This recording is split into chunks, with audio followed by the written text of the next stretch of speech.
Сайра ханыммен бірге Тиссо деген жоба ашқан болатынбыз. Бұл Тиссо жайлы сіздерге айтып өтіп кетейін. Қайдан келді бұл идея? Осы уақытқа дейін көптеген студенттер біз маркетингке үйретеміз, жаңағы таргет жасауды, сайт, маркетингті үйреніп алады да, бірақ ары қарай не сатам деген сұрақ туындайды. Ең бірінші ойға не келеді? Барахолкке барады. Оптовиктерге барса, олар не дейді? Сен сияқты күнде маған талай келеді.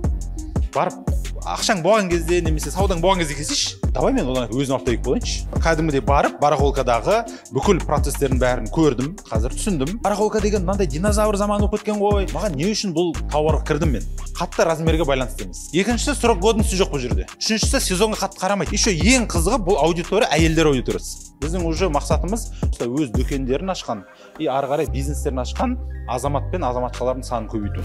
Біз ары қарай қазір Алла қаласа өзіміздің Тиссо Академия дегенді ашамыз.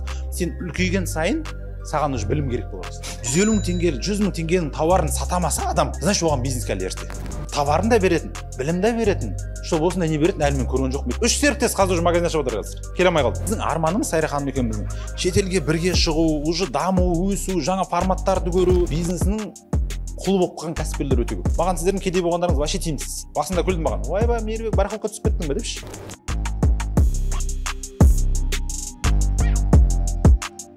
Армысыздар, көңіл күйлеріңіз қалай? Жақсы ма?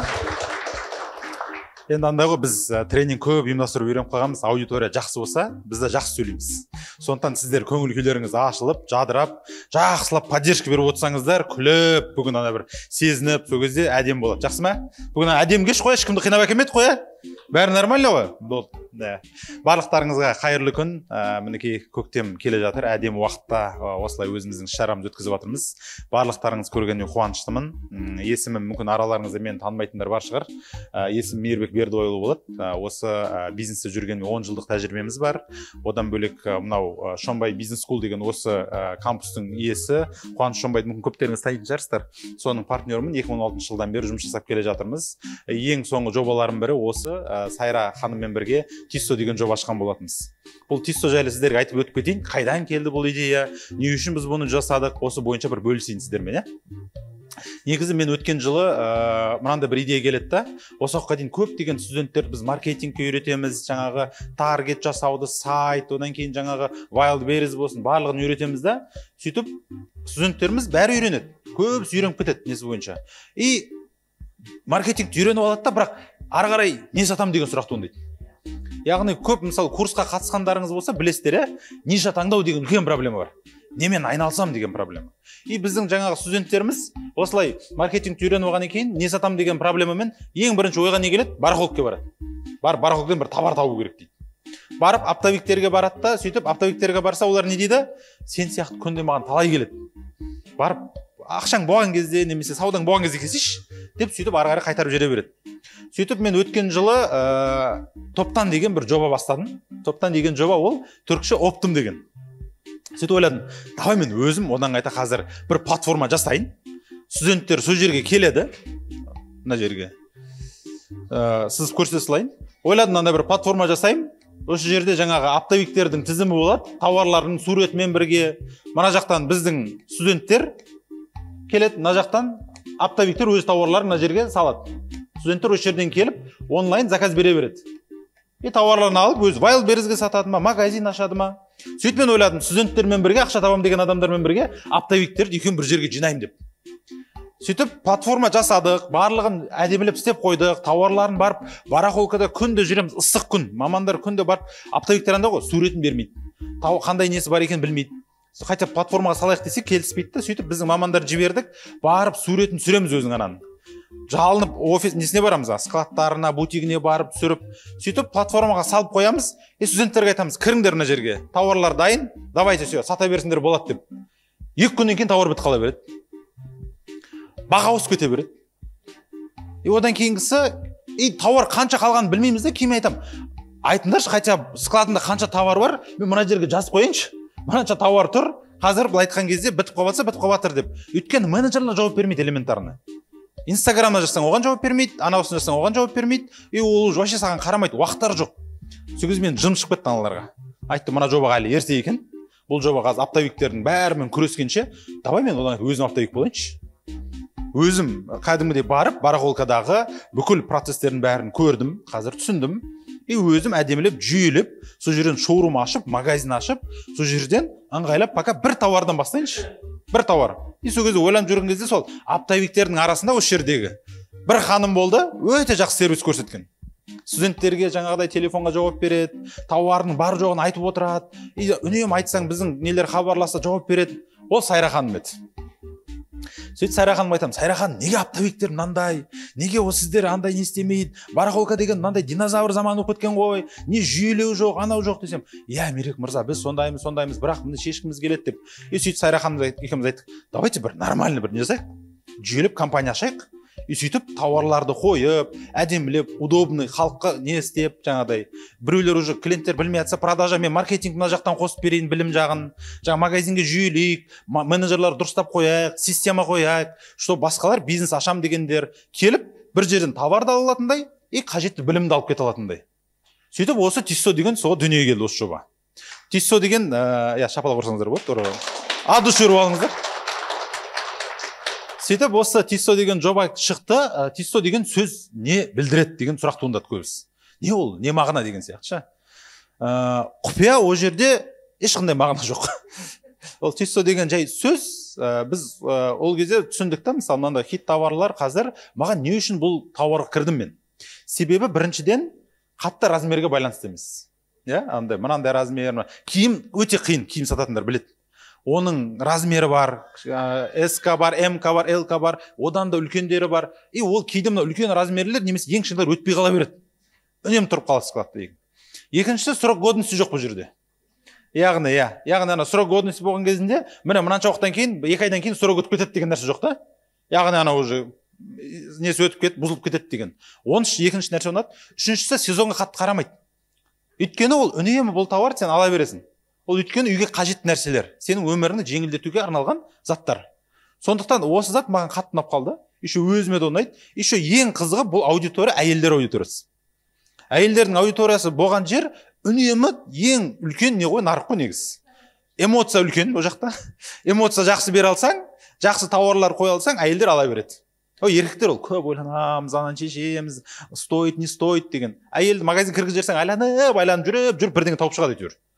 Бізге бардық, қайттық, ол қатты емес. Сондықтан именно Тиссоның тауарлары әйел затына өте ыңғайлы заттар, қажет заттар. И уже кіргеннен кейін міндетті түрде бір-екі зат алып шығасың ғой даже. Просто кіріп шыға салайыншы деп кіресің да. И міндетті түрде бір-екі зат ойыншық болсын, бірдеңе алып кетесің, мынау керек екен үйге деп ана. Чеснок езетін алып кетсең де қайтапшы. Сондықтан осы заттарға біз қызықтым мен. И мен айттым, давай маркетинг жағын, жаңағы обучение платформасын, одан кейін жаңағы системасын ішіндегі инстаграмын, телеграмдарын, давайте мен алайын ол жақтарын басқаруда. Товар жағын Сайра ханым, яғни 2 партнер өйстіп қосылдық. Өйткені Сайра ханым уже қанша жылдан бері осы Қытаймен заводтармен тікелей жұмыс жасап жүрген, ол жақтағы өзінің таныстары да бар, опыты да бар. Егер мен қазір оны өзім бастайтын болсам, маған өте көп уақыт керек.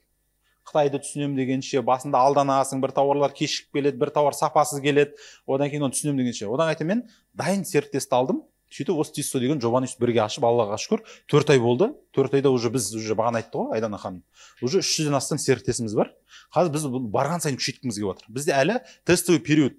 Біз әлі тек қана қазір улучшать етіп жатырмыз. Қазір команданы пісіріп жатырмыз, қазір продукт ассортименттерді көбейтіп жатырмыз, магазинді жақсылап жатырмыз. Қазір барған сайын біз дами береміз, Алла қаласа. Біздің уже мақсатымыз өте көп Қазақстан бойынша осылай өз дүкендерін ашқан и ары қарай бизнестерін ашқан азамат пен азаматшалардың санын көбейту. Себебі мынау байқап жатсаңыздар, вроде заттар майда болғанымен, бірақ маржа нормально қоюға болады. И жаңағы сияқты транспортировка, логистикаға ыңғайлы. Тасқанға болсын, істеген болсын. Вроде 1-2 коробкамен бір магазиннің затын толтыра салуға да болады ана жерде, кішкентай магазиннің. И Аллаға шүкір, қазір уже серіктестеріміз ашып жатыр, уже ақшасын тауып жатқандар бар. И мен қатты қуанам. Осылай бір жерден келіп, біздің серіктестер барлығын алып кете алатынына. Біз ары қарай қазір Алла қаласа өзіміздің Тиссо Академия деген ашамыз. Ол жерде уже курстар санын, яғни ары қарата үйрету аше тереңдетеміз. Что біздің серіктестер тек қана ана ғой. Қазір сіздер магазин ашасыздар, проблема жоқ.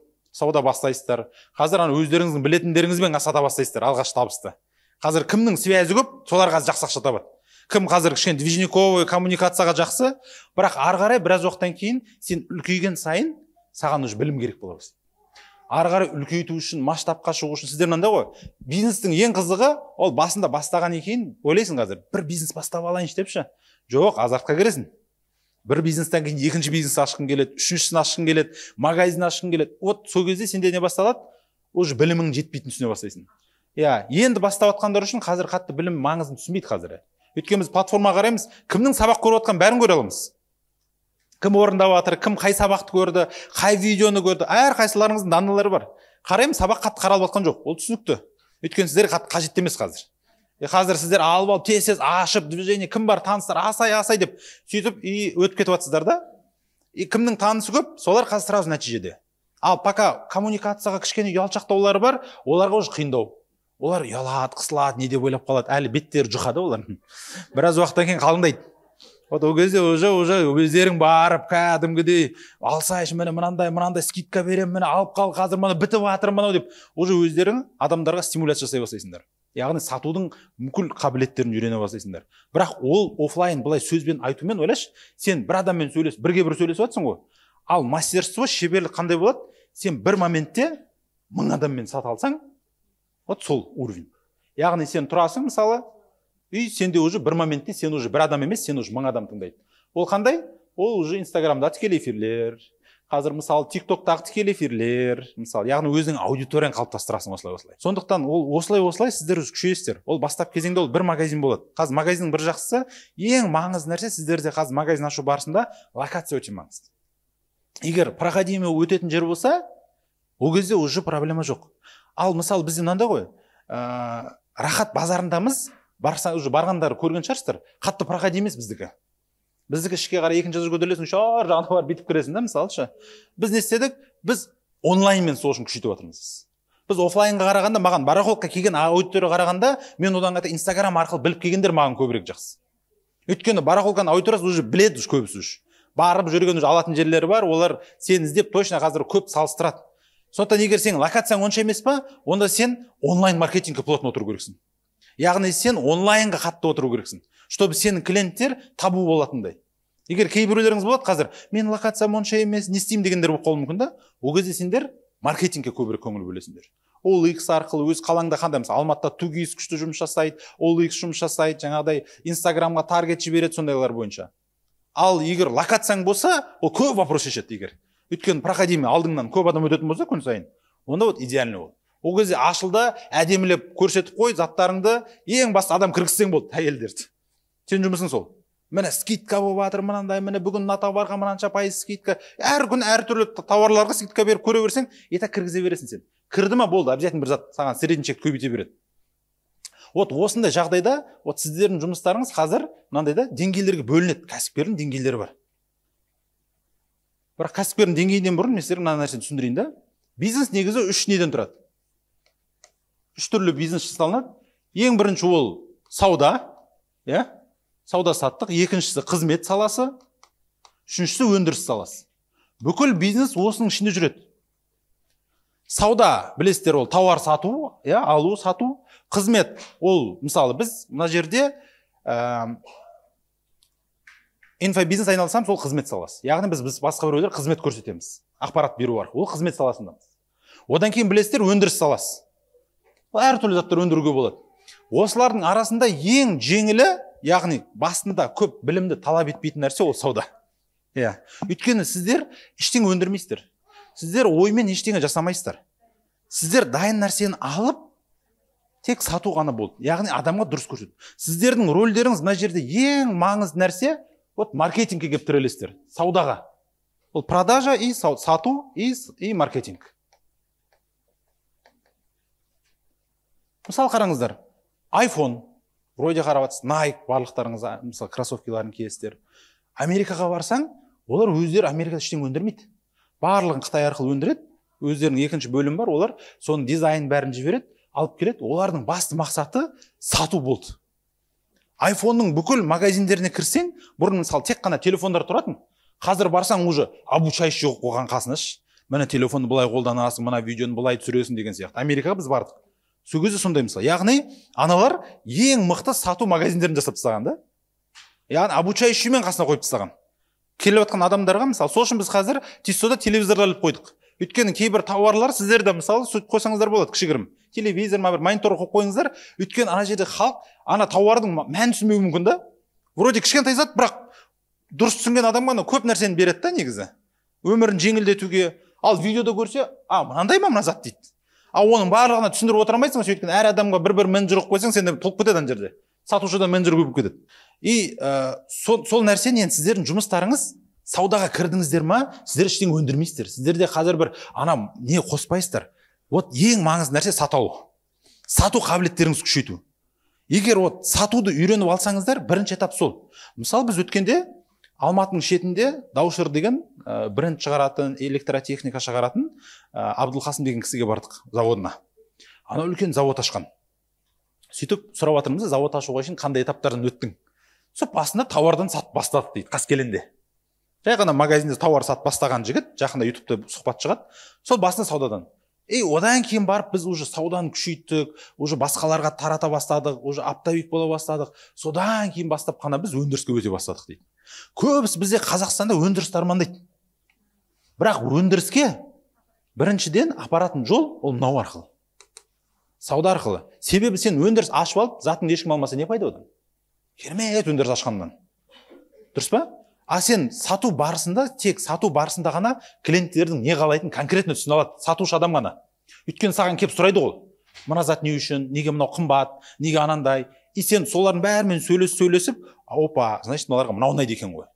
Значит, мына кісіге мынау ұнайды екен ғой. Мынаған мынау ұнайды екен ғой деген сияқты осындай нәрселермен сіздер уже қалыптасасыздар. Кейін түсінесіздер, мынау бизнес деген мынау екен деп.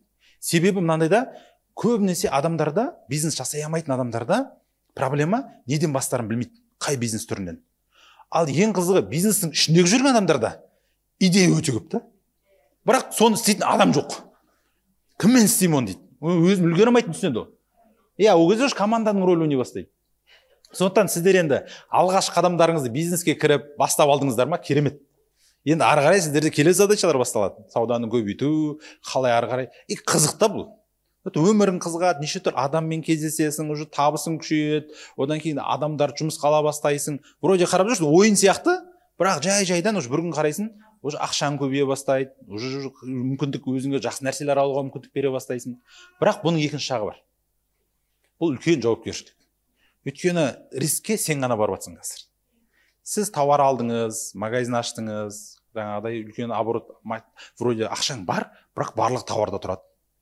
Жаңағыдай басқаларға айтсаң, кәсіпкер деген атың бар да, бірақ ақшаң бәрі товарда, мысалшы.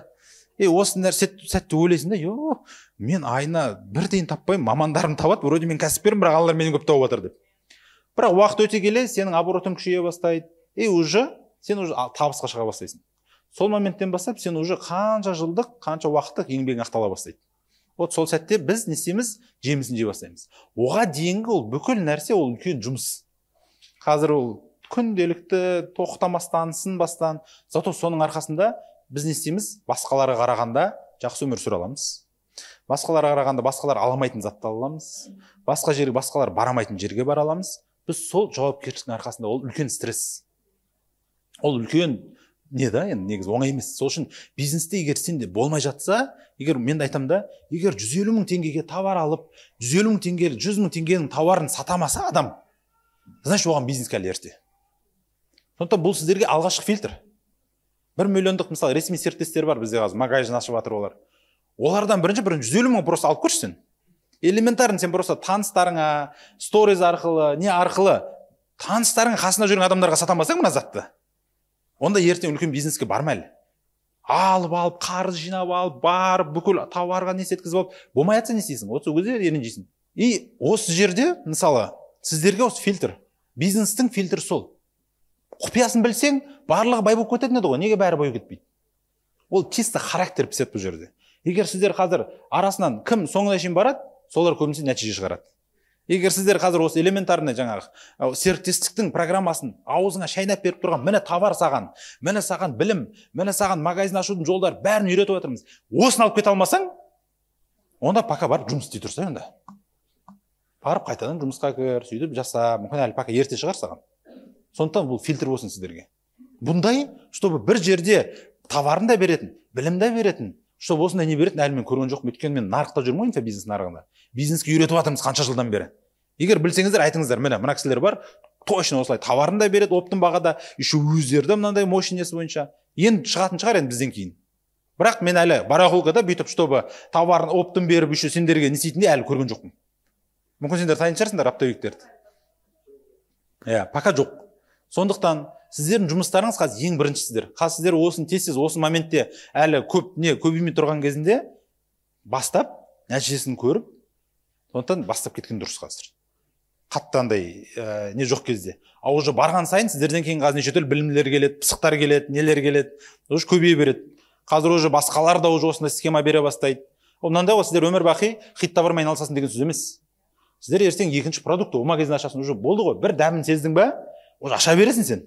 Одан кейін аласың уже жаңа деңгейін айтам дедім ғой. Уже сенде не басталады?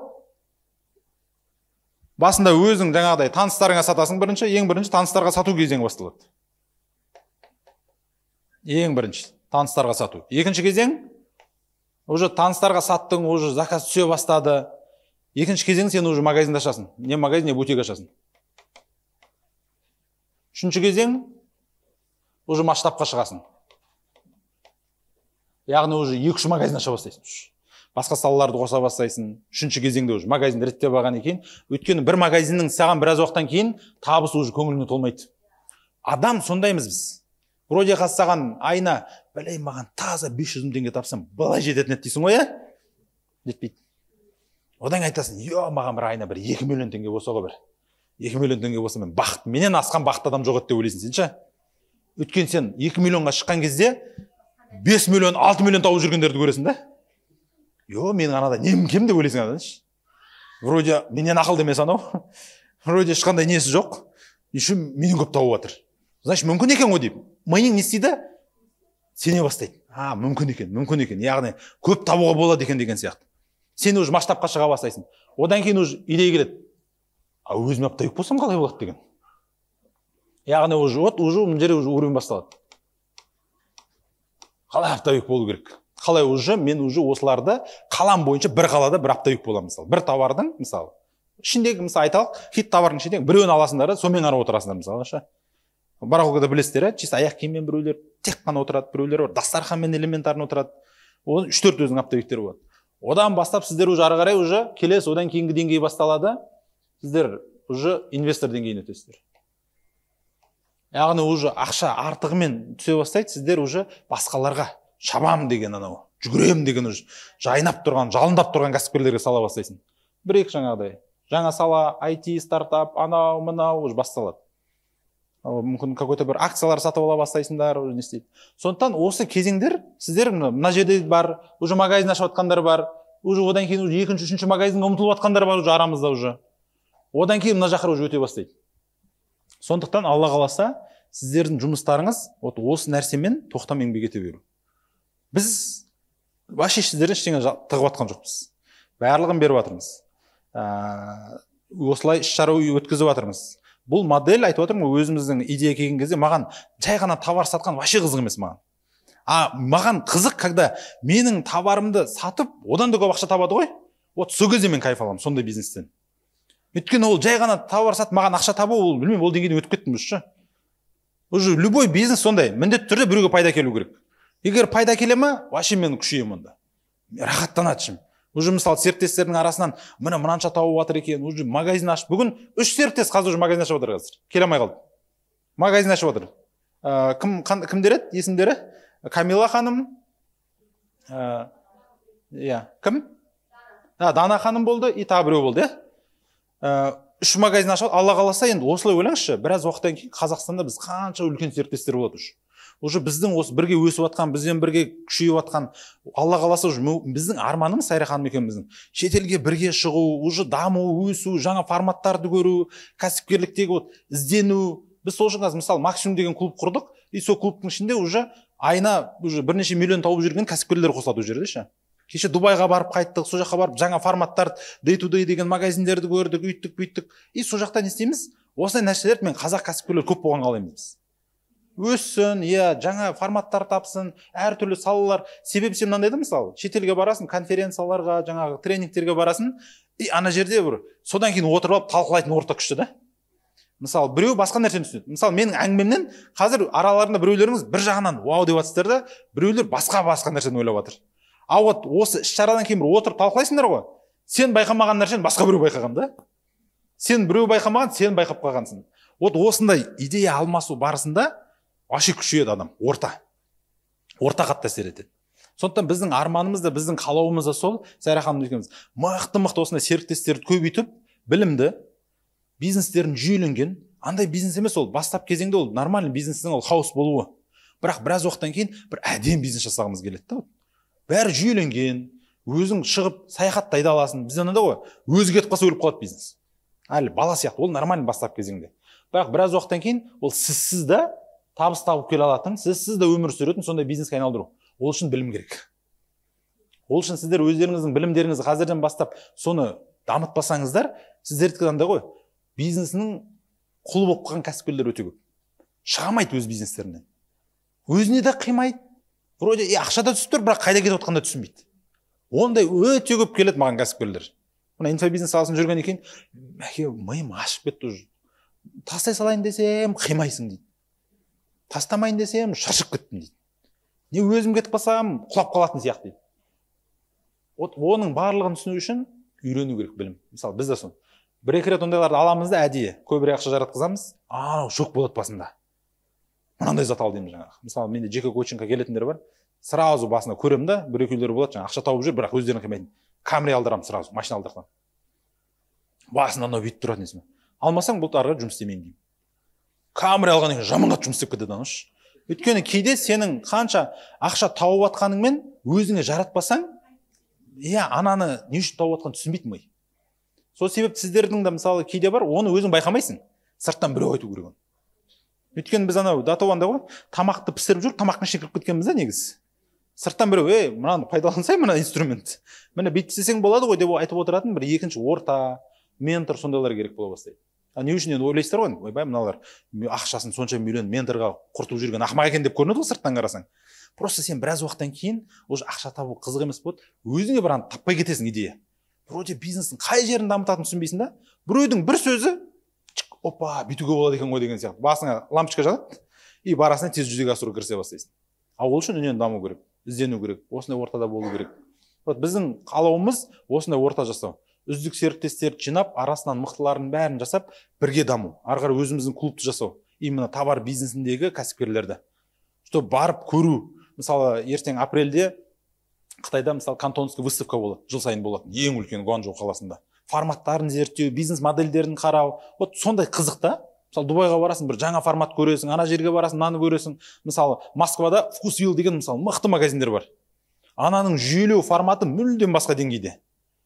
Алар күнде қанша магазин ашады? Қызықтанылар, қалай формат? Бәрін үйретеді сондай нәрселер, барсаңдар. Өзің, вот соған барсақ болады мысалшы. Товар саласында болған екен, алмасу керек, бөлісу керек, сол кезде күшейеміз. Өйткені мынандай ғой, маған сіздердің кедей болғандарыңыз вообще тиімсіз. Сіздер бай болған сайын бізден көбірек товар аласыңдар. Бай болған сайын бізден көбірек курс аласыңдар. Сендердің бай болғандарың маған тиімді. Сондықтан сендер бай болсаң, кедей болсаңдар, вообще маған тиімсіздер сендер. Танымаймын да сендер, тек негатив жаза бересіңдер сендер. Ал өзі дамытып, өзін істеп жүрген адам, ізденіп жүрген адам негативке болмайды көбінесе. Өйткені мен осы уақытқа дейін бір негатив жазатын бір байды көрмеппін әлі. Уақыт жоқ, өйткені оның жұмысы, бизнесі ары қарай дамыту, күшейту. Көбінесе аны ештеңе істемейтіндер жазады ғой. Өйткені өзі істемейді, и басқаны істеп отқан көре алмайды. Сөйтіп ашуланады, неге мен істей алмаймын, сен неге істеп жатсың? Бітпейсің бе қайта депші. Осында бизнес дейсің бе депші. Бізде қалай бизнес деген үйреніп қалған ғой, бай бір керемет, сразу бірденнен магнум ашу керек. Бірденнен үлкен не ашу керек, магазин. Жоқ, этаптан бастады, кішкентайдан бастады. Кішкентайдан үйренсіңдер, бірден піл жемеңдер. Пілді бөлшектеп үйреніңдер. Вот кішкентайдан магазиннен аласыңдар, одан кейін үлкейтесіңдер. Қазір мен магазин әлі кішкентай. Жоқ, вопрос кішкентайда емес. Бізде қазір Сайра ханым екеуміздің мүмкіндігіміз бар. Қазақстанда қырып тұрып магазин ашуға. Қазір білесіздер ме, Сайра ханымнан менен де өте көп адамдар франшиза сұрайды. Тез соны біздің қаламыз ашсақ бола ма, франшизаны сатыңдар несі бойынша. Сатпаймыз біз. Өйткені біздің жұмыс қазір жүйелеу, асықпау. Қазір біз қырып магазин ашып тастақ болады, аяқ астынан тоқтатпайшы. Бірақ түсініп отырмыз ғой, ол деген ертең барғанымен қазір құлайды ғой.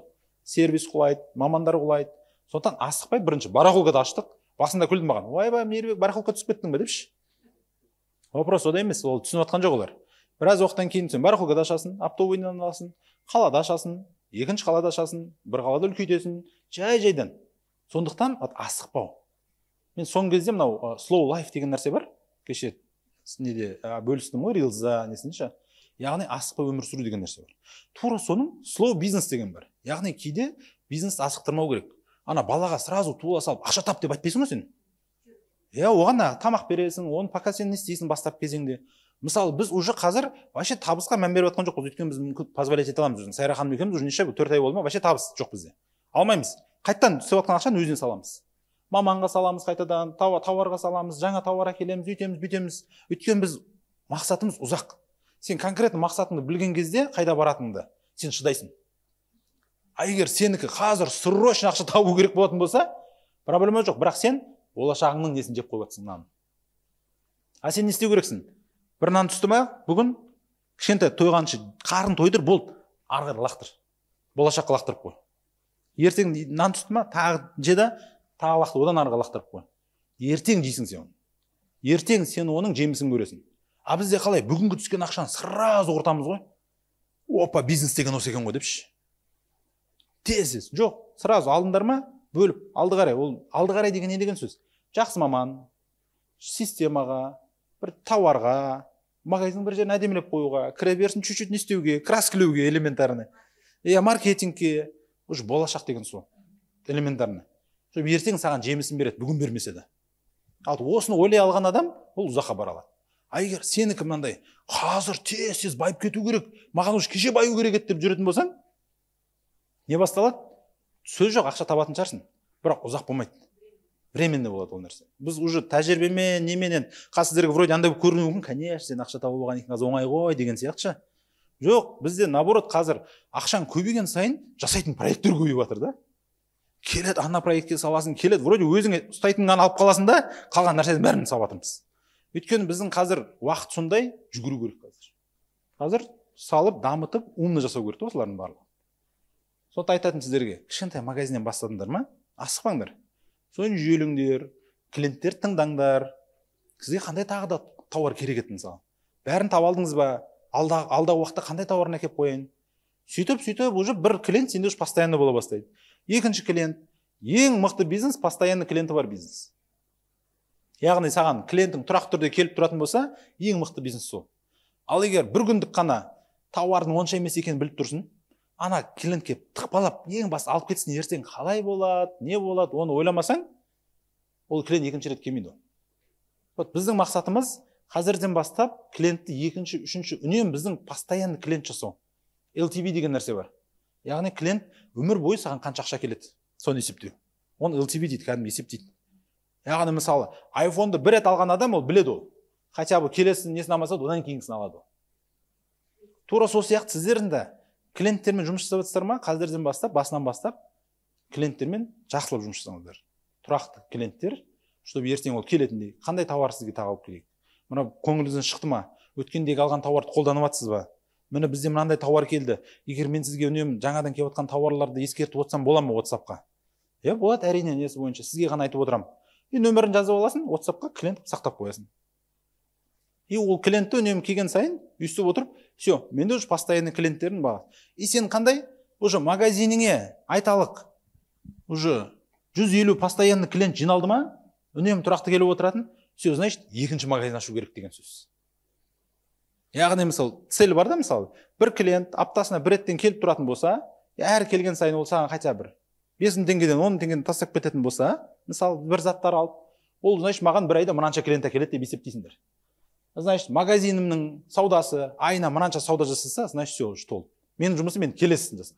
Келесінен үйдесіңдер, масштабына қарай, үлкендігіне қарай, мүмкін ол үлкендігі екесі үлкен шығар. Ол кезде 300 постоянный клиент. Екінші магазин үш. Үлкендеу магазинде. Сөйтіп, сіздер не істейсіздер? Осылай дамайсыздар. Ол жүйе. Біз айтып отырмын қазір мысалы, бүкіл складты жүйелеп тастадық. Жаңағы магазиндегі тауарлардың бәріне штрих-код қойып, сразу несін арқылы қанша тауар өтіп жатқан бәрін көріп отырамыз. Бәрін істеп отырамыз. Қай тауарлар өтіп жатыр, өтпей жатыр. Что болашақта бір тауарды, андай да, әкеле бергеннен пайда жоқ оны. егер ол тауар өтіп жатқан аналитика болмаса, сен конкретно мысалы кейде андай да сатушының өзіне ұнайды ана тауаршы, мен болсам алатын едім депші, бірақ ол клиент алмай жатыр оны, әкеле берме оны. Сен просто аналитикаға қарашы, өтіп жатыр ма, өтіп жатқан жоқ бұл тауар. Егер ол өтіп жатса, проблема жоқ, қайталап әкел. Бірақ оны складты толтырып, оны көбейте бергеннен дым пайда жоқ. Айта берсең өте көп нәрсе бар айтатын. Алла қаласа әлі тағы да біраз нелер өткіземіз, шаралар өткізетін боламыз. Барлықтарыңызбен танысқанына қуаныштымыз. Осындай Тиссоны қазір енді жоспарымыз, Аллаға шүкір, ниетіміз жақсы. Көп нәрсе істеуге болады әлі бұл жерде. Қазір тауарлардың ассортиментін көбейткіміз келеді. Қазір әртүрлі жаңа форматтар қосқымыз келеді. Доставканы жылдамдатқымыз келеді қазір, чтобы алған кезде сразу. Қазір бір склад ашып қойғымыз келіп жатыр, чтобы складта тауарларды, мысалы, бір кісілер болады, мысалы, мен Wildberries Каспий арқылы сатамын дейді, мысалы, немесе Алматы қаласы бойынша реклама жібергім келеді дейді. Біз айтамыз, міне складта орын ал, осы орынға арендаға төлеп отыр, болды, арзан. И сенің затың жүріп тұра береді. Егер саған заказ түсіп жатса, сен айтасың, міне мына адреске мынандай жібере сал депші.